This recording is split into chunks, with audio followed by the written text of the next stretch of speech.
Here we've got a lovely little clock from Hermle, grandfather clock, 8-day mechanical movement, chain driven, and this is a Westminster chiming clock. So you may have even seen this case before in one of our videos with a different movement. This one has the chiming movement in it.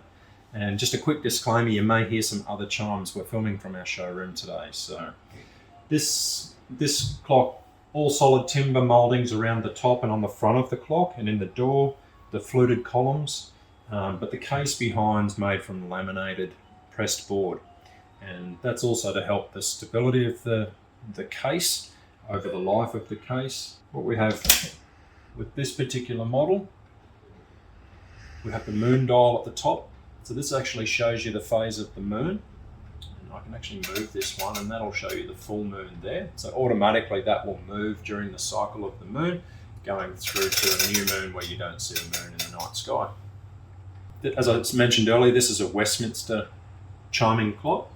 So the quarter hour, we get a quarter of the Westminster chime, or sometimes known as the Big Ben chime.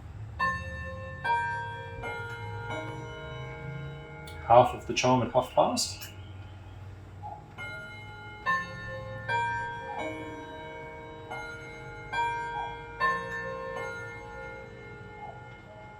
Three-quarters of the chime at a quarter to.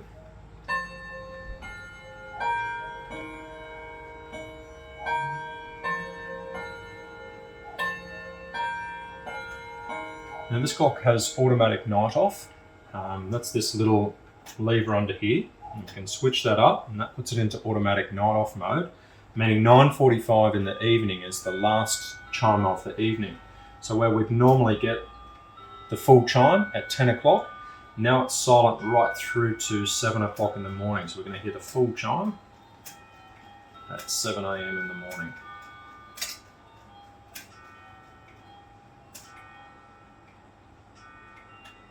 And it'll automatically resume now.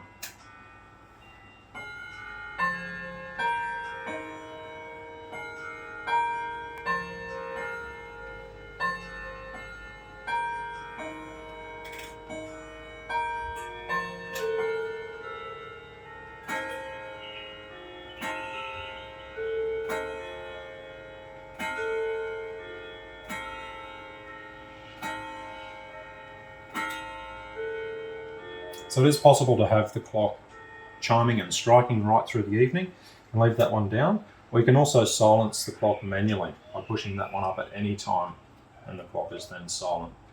So being a mechanical clock, each of these weights actually runs a part of the clock. So we have one for the chime every 15 minutes, one for the strike on the hour, and then this one is running the pendulum. So once a week, those weights will run down and we have to wind them back to the top just by pulling on the loose end of the chain. So we wind all three back to the top, and then the clock will run for a week all the way down to the bottom of the case. Now you may be required to regulate the speed of the clock, and that means that your clock could gain or lose a little bit of the time over a week. So if it's lost 3 or 4 minutes in a week, you would need to increase the speed of the clock, and that's by shortening the pendulum. So there's a little nut on the bottom of the big brass disc on the bottom of the pendulum, and you wind that one up to shorten the length, and that will increase the speed, or you lengthen the pendulum to slow the clock down. This pendulum, this detail here, is known as the lyre style pendulum, just a decorative feature, all brass components in the clock.